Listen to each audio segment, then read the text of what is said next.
नमस्कार। मुद्दे की बात में आपका स्वागत है। मैं हूं डॉक्टर प्रतीक श्रीवास्तव।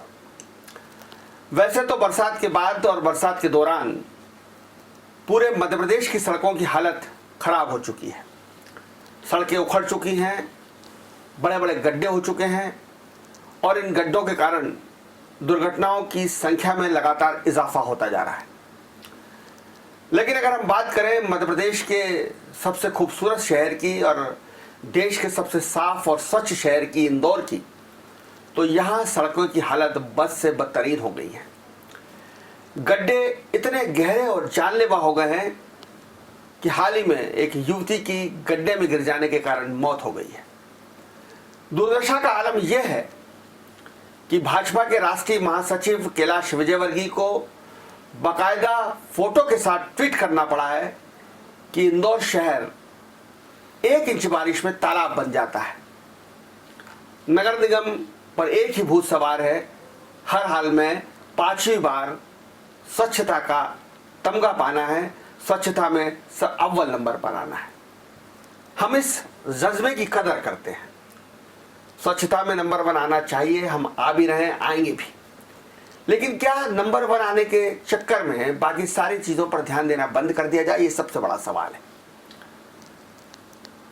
जो महत्वपूर्ण सड़कें हैं, चाहे वो बीआरटीएस की हों, चाहे वो रिंग रोड की हों, चाहे वो बाईपास की हों, उनमें अनेक गड्ढे हैं, बेशुमार गड्ढे हैं, असंख्य गड्ढे हैं। 4 फुट से लेके 12 फुट, 10 फुट, 8 फुट तक के गड्ढे हैं। आलम यह है कि रोज दुर्घटनाएं हो रही हैं और सबसे पीड़ाजनक स्थिति यह है कि हमारा एक भी जनप्रतिनिधि सड़कों की दुर्दशा पर बोलने को तैयार नहीं है।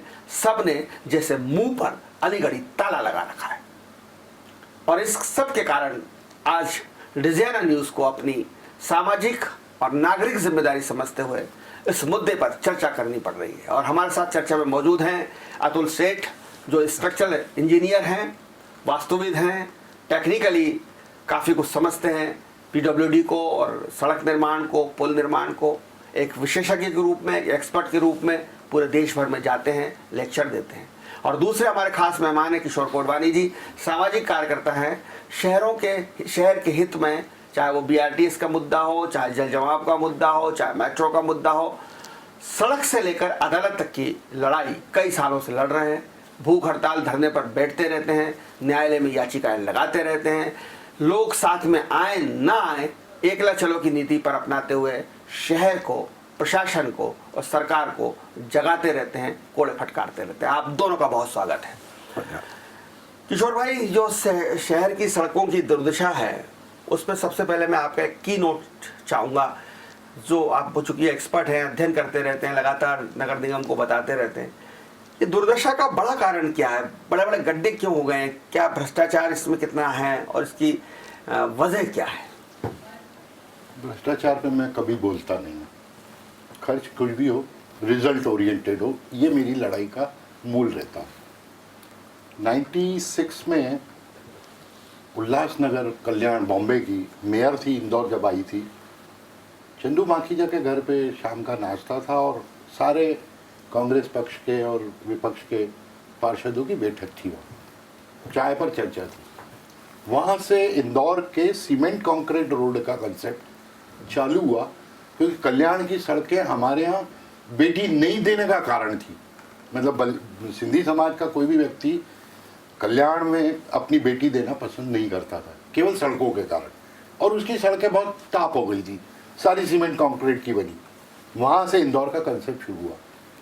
प्रतीक जी, आप गौर करना, आप शहर में जब भी कहीं चले, सीमेंट कंक्रीट की सड़कों पर 1 से 2.5 इंच तक डामर की कोटिंग की गई है।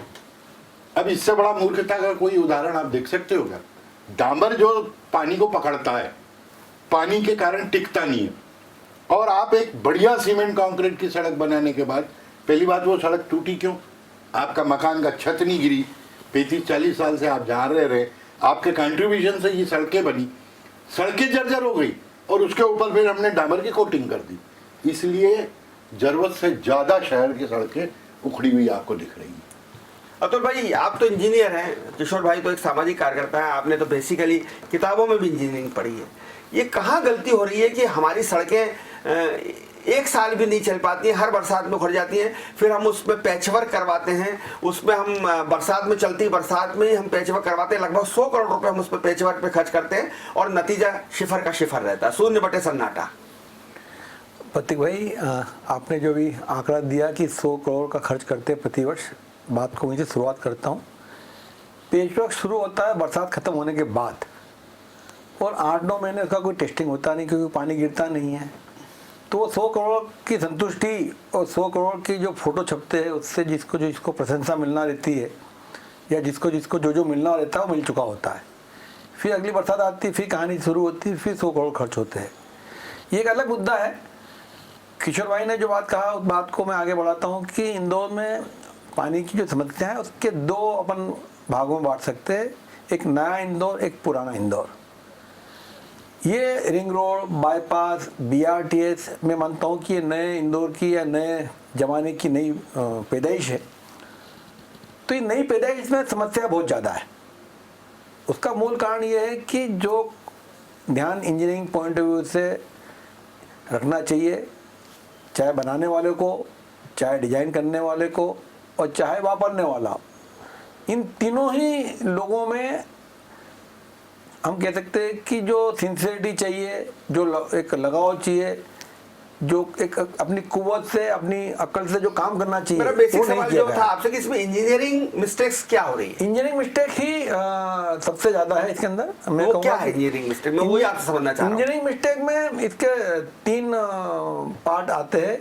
एक तो जिस ढंग से सड़कें बनाई जाती है, चाहे डामर की बनाओ चाहे RCC की बनाओ, RCC की सड़क बनाई ही इसलिए जाती है कि पानी और डामर के आपस में दुश्मनी है, और पानी की वजह से डामर की सड़कें खराब होने के चांसेस बहुत ज़्यादा रहते हैं। तो जहाँ जल जमाव होता है वहाँ RCC की रोड बनाई जाए, ऐसा किताब कहती है। मगर RCC की रोड बनाने के लिए जिस तकनीक का आवश्यकता है, बनाने के लिए भी, डिजाइन करने के लिए भी, और उसको मेंटेन करने के लिए, ये तीनों चीज़ का अभाव है। आज RCC की रोड L&T ने बनाई, उसमें कोई समस्या नहीं आई। समस्या आती है जब लोकल ठेकेदार बनाते हैं जिसके बाद में साधन संपन्नता नहीं होती है, फिर जो एजेंसी सुपरवाइज करती है वो उसका जो ध्यान रखना चाहिए वो नहीं रखती है, और तीसरा जो डिजाइन करने वाला जो इंजीनियर है वो जो डिजाइन करता है वो डिजाइन में ही गलतियाँ होती है।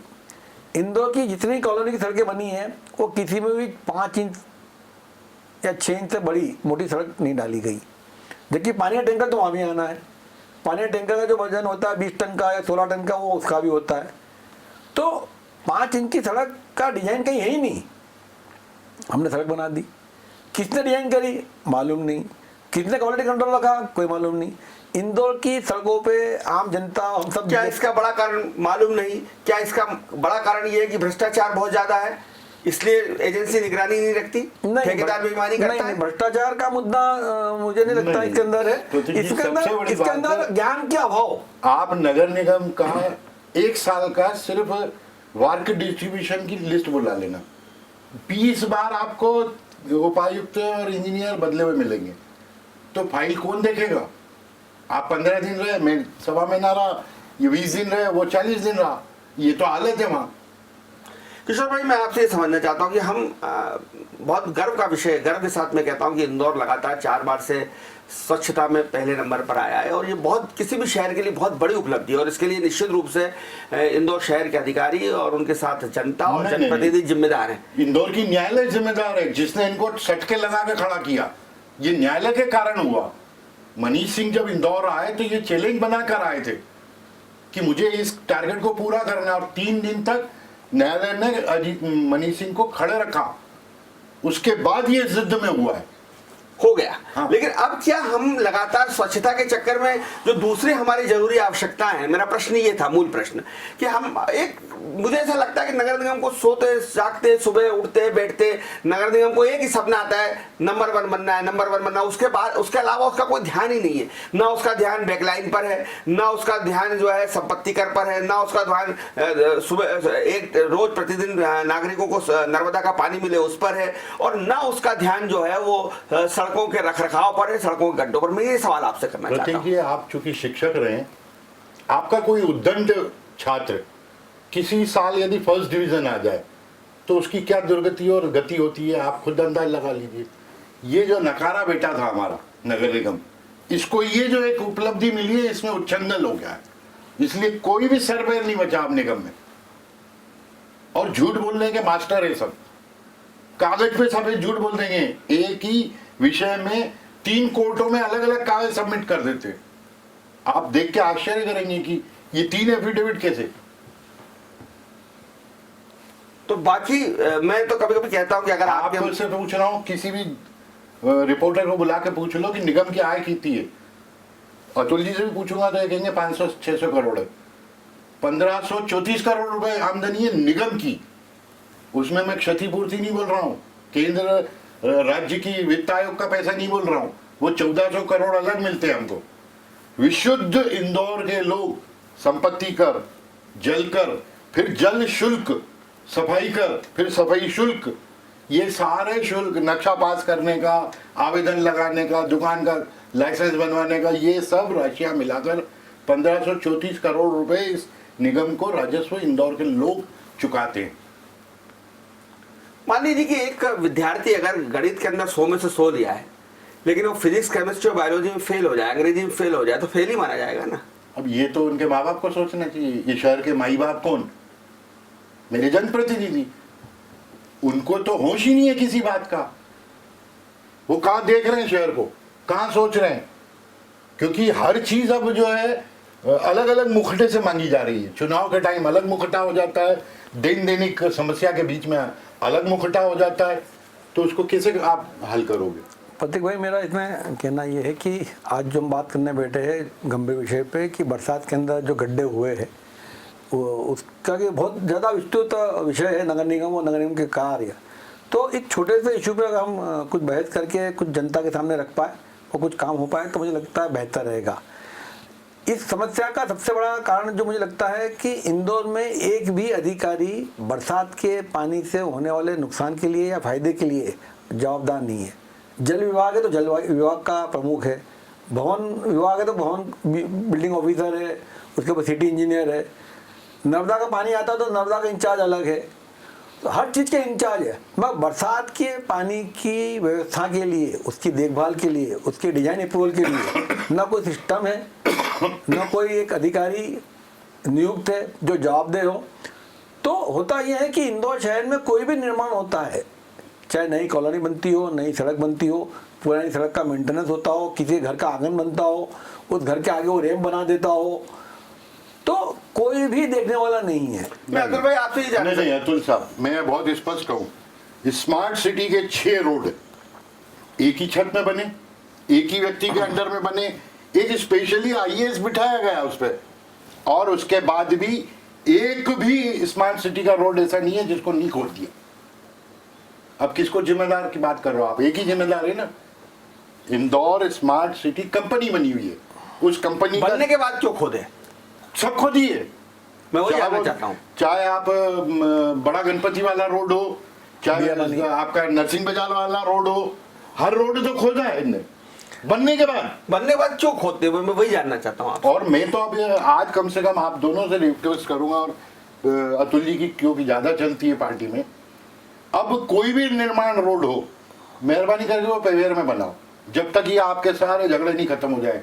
केबल लाइन, वाटर लाइन, फिर आपका sewerage line, storm water line, ये जब तक व्यवस्थित नहीं हो जाती, कंक्रीट रोड बनाना बंद कर दो। अगर भाई मैं आपसे जो जानना चाह रहा था कि अब आज से मैंने फिर सुनना है कि भाई बरसात हो गई, ये मौसम खुल गया है, तो आज नगर निगम का अमला जो है वो पैचवर्क करने के लिए निकला है, और पेचवर्क किया जा रहा है और उसके ऊपर एमल्शन भी लगाएंगे और ये भी करेंगे वो भी करेंगे, इस तरह कहा जा रहा है। ये जो सड़कें बिगड़ गई हैं ना, इंदौर की सड़कें बिगड़ गई, आप किसी दिशा में चले जाएं, अगर आप भौरकुआ चौराहे से तेजाई नगर तक जाएंगे तो उस पर आपको रोड ही नहीं दिखाई देगी। ये आलम पूरा जो शहर का हो गया है, उखड़ी हुई सड़कें, बदरंग सड़कें, गड्ढे वाली सड़कें, धूल उड़ाती हुई सड़कें, इन सड़कों को सुधारने के लिए क्या करना चाहिए? मैं एक सॉल्यूशन आपसे चाहता हूँ, आप इंजीनियर हैं। इसके अंदर 3 बातों का विशेष ध्यान रखना होगा। सबसे पहले तो ये देखना पड़ेगा कि खुदाई के बाद में या गड्ढा होने के बाद में नीचे बेस क्या उपलब्ध है। होता यह है कि नगर निगम का एक स्टैंडर्ड कार्य करने का तरीका है, अपने ट्रक के अंदर चूरी गिट्टी इकट्ठे करते, इमल्शन ले जाते हैं और जितना बड़ा गड्ढा होता है उसके अंदर वो डाल के, उसका इमल्शन डाल के उसको पेचवर्क कर देते हैं, मगर ये देखिए कि नीचे पेचवर्क के नीचे क्या उपलब्ध है। तो एक तो ये है कि पेचवर्क के पहले नीचे उपलब्ध जो स्टार्टा है उसका भी एक आकलन करना बहुत जरूरी है, नंबर 1। दूसरा, पेचवर्क का लेवल क्या है, और चूंकि पेचवर्क के नीचे अगर ज़्यादा भराव करते हैं तो वो वापिस गड्ढा बन जाता है, तो वो गड्ढा वापिस नहीं बनना है ना। पेचवर्क 3 महीने बाद आगे देखो आपको अलग से दिखेगा कि यहाँ पेचवर्क करा था, वो गड्ढा फिर बन गया, छोटा था, हल्का था, उसमें गड्ढा ज़्यादा। तो होता क्या है कि जैसे पानी गिरा तो पानी वहीं इकट्ठा होता है, तो वो जो दबाव होना चाहिए, उसको जो प्रेशर बोलते हैं या उसका जो रोलिंग होना चाहिए, वो ढंग से नहीं हो पाता है। तो ये 2-3 कारण है जिससे पेचवर्क अच्छा नहीं होता। तीसरा, आप करने लगे पहले नहीं होता था, एक रेगुलर शेप में होना चाहिए, नहीं तो जैसा गड्ढा हुआ ऐसे गड्ढा का रिपेयर कर दिया तो ऐसा नहीं होगा, तो जो उसके ऊपर दबाव आता है वो सहन नहीं कर पाता। तो उसका बाकायदा चौरस गड्ढा बनना चाहिए, उसकी सफाई होना चाहिए, और सफाई होने के बाद नीचे का बेस देखने के बाद अगर बेस कमजोर है तो पहले बेस को गिट्टी से या जीएचबी से रिपेयर होना चाहिए और फिर ऊपर की लेयर डालना चाहिए, तो ही ये टिकेगा, नहीं तो टिकेगा नहीं है।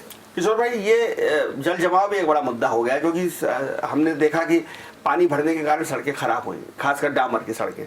कैलाश विजयवर्गीय राष्ट्रीय महामंत्री हैं, महापौर रहे हैं, मंत्री रहे, पीडब्ल्यूडी मिनिस्टर रहे, उन्होंने बाकायदा ट्वीट किया कि भाई ये इस तरह की क्या इंजीनियरिंग हो रही है, किस तरह की सड़कें बन रही हैं कि 1 इंच से 1.5 इंच पानी के अंदर सड़कें तालाब बन जाती है, कमर कमर तक बीआरटीएस पे पानी भर जाता है, बाईपास पे गड्ढे बोगदों में पानी भर जाता है, बुरी हालत है, और शहर को इस तरह से खराब नहीं होने दिया जाएगा। तो ये जल जमाव क्या बेसिकली नगर निगम की इंजीनियरिंग की फेल्यूरशिप है, फेल्यूर हो गया वो नगर निगम के इंजीनियर? 2 चीजें आपने मिक्स कर दी, तो दोनों को अलग अलग कर देता हूँ। जिस शख्स कैलाश विजयवर्गीय ने ये बात उठाई, उसी के द्वारा इंदौर की बांड एक सड़क बनी है, 2 बनी थी, जिसमें से एक आज भी, यानी कैलाश जी 2001 या 2 में महापौर बने थे, नेहरू प्रतिमा से गांधी प्रतिमा।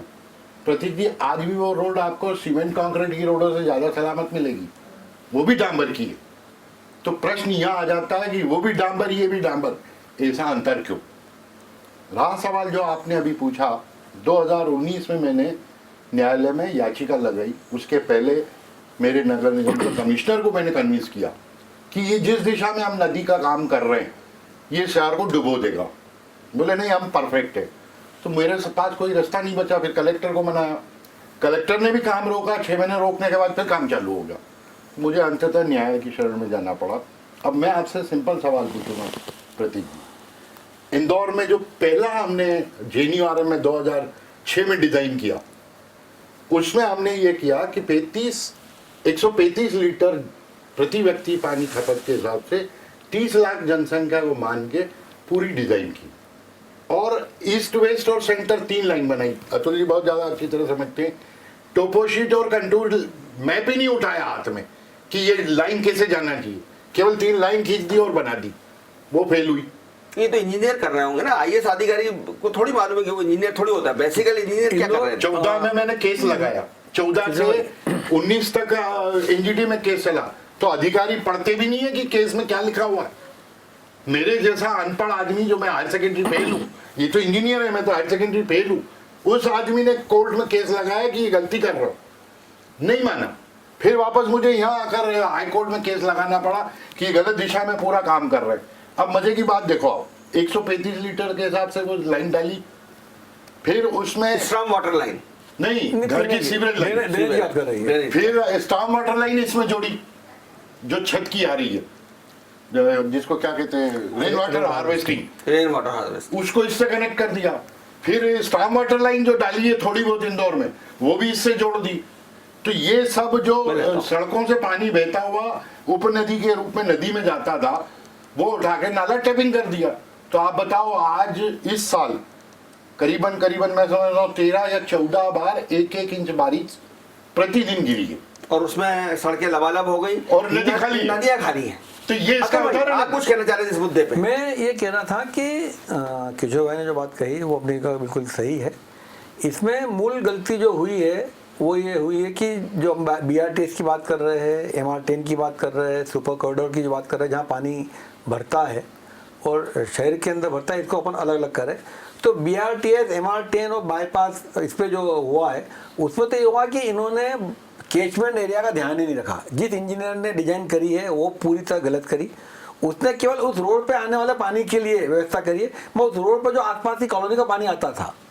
BRTS हमारा जो है रिंग रोड से 3 से 4 मीटर नीचे है, तो रिंग रोड से लेकर BRTS तक पूरा पानी का ढाल BRTS की तरफ है, सब नाले उसी तरफ बहते हैं। तो इन्होंने उस पानी की आवक को ध्यान में ही नहीं रखा। प्रेस कॉम्प्लेक्स के सामने हमने सबने देखा होगा, गिटार चौराहे पे हमने सबने देखा होगा, यूनिवर्सिटी के सामने हमने देखा होगा कि खुली जो नालियाँ थी 3-3 फुट 5-5 फुट की चौड़ी, 3-3 4-4 फुट गहरी नालियाँ थी, उन सबको उन्होंने बंद करके मात्र 1.5 फुट या 2 फुट के पाइप से डाल दिया। नहीं तो इसमें किशोर भाई आपकी बात को मैं बाद में आपको मौका मिलेगा। तो आज मालवीय नगर में जो पूरा पानी आता है वो 1.5 फुट के पाइप में कैसे जाएगा? ये तो किशोर भाई भी कह रहे हैं ना। तो जो लाइन डाली गई BRTS के अंदर वो बहुत ही कम लाइन डाली गई क्षमता की, और जो पानी और ये जो वाटर स्टॉप लाइन बनाई जानी थी वो तो बनाई नहीं। वो बताइए नहीं, स्टॉप लाइन डाली उनने, BRTS पे स्टॉप लाइन डली है मगर साइज बहुत छोटा है। नहीं और उसकी वजह से एक आप कंफ्यूज कर रहे हो। गलती और हो गई जो आप ध्यान में नहीं गलती बता रहे हो, और मैं तो बता रहा हूँ, आपकी गलती फिर आप बता देना, उसको वेट कर देना। आप बताइए। तो ये जो लाइन डाली गई वो बहुत छोटी क्षमता की डाली गई। नंबर 1, गिटार चौराहे वाला जो MR10 और जो सुपर कॉरिडोर रोड है, इस पे आप देखोगे कि कोई भी एक इंजीनियरिंग में बोलते हैं क्रॉस ड्रेनेज, सीढ़ी पुलियाँ, वो पुलियाँ बनी ही नहीं है। तो दाएं हाथ का पानी बाएं हाथ पर कैसे जाएगा, इसी को व्यवस्था ही नहीं करी। तो गिटार चौराहे पे पानी भर जाता है, खजराना से आने वाला पूरा पानी वो चौराहे के ऊपर से होके फिर वो गुजरता है। तो इसमें की गलती पूरे BRTS पे और यहाँ पे की गई। किशोर जी आप उसमें कुछ जोड़ने वाले थे? प्रतीक जी, ये BRTS वाला जो AV रोड है कोई आज नया नहीं बना, जो था उसको खाली इनने चौड़ा किया। पहले पानी नहीं भरता था, अब क्यों भरता उसका कारण समझिए। राजीव गांधी से मैं चलूँ निरंजनपुर तक, पहले सबसे पहले आपके राजीव गांधी के वहाँ एक नदी बहती है, फिर उससे आगे बढ़ा मैं नौलखा से एक नदी बहती है, फिर आगे चला तो आपके पलासिया चौराहे पे एक नदी बहती है, और आगे चलूँ तो एक रसोमा के वहाँ नदी बहती है, और आगे चलूँ तो एलाजी गुरुद्वारे के वहाँ एक नदी बहती है, उसके आगे फिर BMCT के वहाँ नदी बहती है। ये जो नदियों का बहाव था विशुद्ध ढलान पे था, इनने स्टाम वाटर लाइन पूरे AV रोड की वहां से लेकर वहां तक एक लंबी खींच दी। अरे जरूरत क्या थी स्टाम वाटर लाइन, आप सीधे नदी में छोड़ देते, ढलान पे थी ना। उल्टे ले गए पानी को, ये उल्टा पानी जा नहीं रहा है। और इसकी मैंने कंप्लेन की, दिल्ली से टीम आई, उनको भी इनने ये समझाया कि नहीं हमने तो बराबर की है। और फिर मैंने एक बार तो समझ गई वो टीम नहीं, लिपापोती कर दी उसने, जवाब में जांच करके गई। और उसके बाद एक दिन नौलखा और आपको याद हो ये शिवाजी वाटिका के वहाँ चेंबर गायब हो गया था, 2 चेंबर ही गायब निकले थे। मैंने कहा चेंबर गायब नहीं मिले, क्योंकि नौलखा से आपका ये शिवाजी वाटिका 2 मीटर ऊपर है, तो पानी वहाँ का ऊपर कैसे आएगा, पीछे जाएगा। उस पर विवाद चले बहुत इंदौर में, और आज भी वो उसी कंडीशन में थी। कहीं भी कोई अकल से काम हो ही नहीं रहा मेरे शहर में, पैसा खूब लग रहा है। पैसे का तो आलम यह है अतुल भाई कि पिछले 5 सालों में 487 करोड़ रुपए सड़कों की रिपेयरिंग पर खर्च किए गए। कोई छोटी मोटी रकम नहीं होती, 487 करोड़ रुपए। बहुत सारे शहरों का तो ये 8 करोड़ में 1 किलोमीटर रोड बनता है। पूरा एक बहुत सारे शहरों की नगर निगमों का पूरा साल भर का बजट नहीं होगा, जो हमारे यहाँ जो है केवल सड़कों पे खर्च कर दिया गया। और नतीजा क्या है, 8 करोड़ में नई सड़क बनती है 1 किलोमीटर 60 फीट चौड़ी, इंदौर नगर निगम के टेंडर रेट पे। प्रतिभा इसमें क्या हुआ है कि ये जो भ्रष्टाचार की ये जो बात है वो अपनी जगह बिल्कुल सही है और मौजूद है। इसमें जब तक कि इंजीनियरिंग को ध्यान में नहीं रखा जाएगा, जब 2004 सर, में मैं आपकी केला जी बात- ने पूना की कंपनी को ये जो किशोर भाई ने बात कही, कंसल्टेंसी देने के लिए 45 लाख रुपए खर्च करे और कैसे ड्रेनेज लाइन सुधारी जाए, पूरा इंदौर का मास्टर प्लान ड्रेनेज का कैसे बना, ये आया। उस 45 लाख रुपए खर्च करने के बाद में उसके 800 नक्शे नगर निगम में आए। उसकी एग्जीक्यूटिव समरी के भी इतनी बड़ी बड़ी किताबें हैं और काफ़ी वॉल्यूम से, मगर दुर्भाग्य ये है कि उस किताब को, एग्जीक्यूटिव समरी को, उस 800 नक्शों को पढ़ने के लिए न किसी का समय है और मुझे नहीं लगता है कि नगर निगम में उस 800 नक्शे और 800 नक्शों को किसी ने पढ़ा है, जबकि 45 लाख रुपए खर्च इंदौर शहर ने 2004 में करे हुए हैं।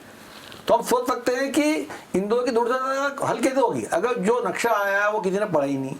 कहाँ है आज के टाइम में किसी को मालूम नहीं, उसकी एग्जीक्यूटिव समरी कहाँ है किसी ने पढ़ी नहीं। क्या मैं वही बात कह रहा हूँ कि आप तो चूंकि भारतीय जनता पार्टी के भी नेता हैं, संघ से भी संबंधित हैं, क्या हमारी सड़कों के खराब होने के पीछे कहीं ना कहीं वो गठजोड़ है, वो कॉकस है ठेकेदार, इंजीनियर और प्रशासन नेताओं का, कि जो नहीं चाहता कि पैसे का सदुपयोग हो, जिसका जिक्र नितिन गडकरी जी एक सेमिनार में कर रहे थे?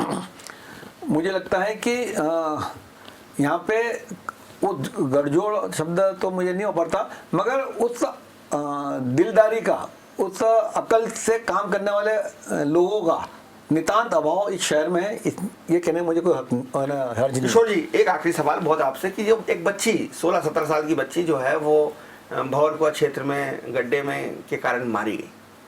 आप चूंकि कानून की बहुत सारी लड़ाइयाँ लड़ते हैं, क्या उस बच्ची को नगर निगम से मुआवजा नहीं मिलना चाहिए? क्यों नगर निगम से? उस अधिकारी से मिलना चाहिए। मैं यदि कोई माल मिलावट का मेरे यहाँ पकड़ा जाए तो मेरे को तो फांसी की सजा है। गंदा पानी यदि मेरे को निगम का जल यंत्रालय पिला रहा है आज, तो उस अधिकारी को क्यों सजा नहीं? क्या अंतर है उसमें और मेरे काम करने में, उसके काम करने में? दोनों सप्लायर है। जब तक ये इस देश के कानून में व्यवस्था नहीं होगी, देश के यदि 13 हाई कोर्टों की राज्यों की कोर्टें हैं, जिस दिन ये न्यायालय तय कर ले कि एक IAS एक IPS साल में टांग देंगे गलती में, आपको यही कानून, यही व्यवस्था, यही रिश्वतखोरी में सब काम सही मिलेगा, क्योंकि उनके ऊपर कोई जवाबदेही है ही नहीं। उस बच्ची की मौत के लिए कौन जिम्मेदार है अतुल भाई? बहुत स्पष्ट सवाल जवाब। वो अधिकारी सब। इसमें पहला जो जिम्मेदार व्यक्ति है, उस सेक्शन का जो भी इंचार्ज अधिकारी है, उसकी पहली जवाबदारी बनती है। और यहाँ पे इंदौर में बहुत बड़ा पेच है। पेच यूँ कहूँगा कि जहाँ पे ये टीम इमली चौराहे पे जो दुर्घटना हुई, वो ब्रिज बनाया PWD ने। आसपास की सर्विस रोड का मालिक जो है वो IDA था, IDA ने नगर निगम को सौंप दिया। अब आज की तारीख में मैं जो बात करूँ कि एक हमने जवाबदारी तय नहीं करी। इंदौर शहर में किसी भी रोड के लिए एक सिंगल अधिकारी जवाबदारी नहीं है और ना कोई इसका कोई तरीका है। तो आज टीम इमली चौराहे पे बरसात के पानी की निकासी की व्यवस्था जब PWD ने वो ब्रिज बनाया, तो सर्विस रोड पे वो व्यवस्था क्यों नहीं की गई?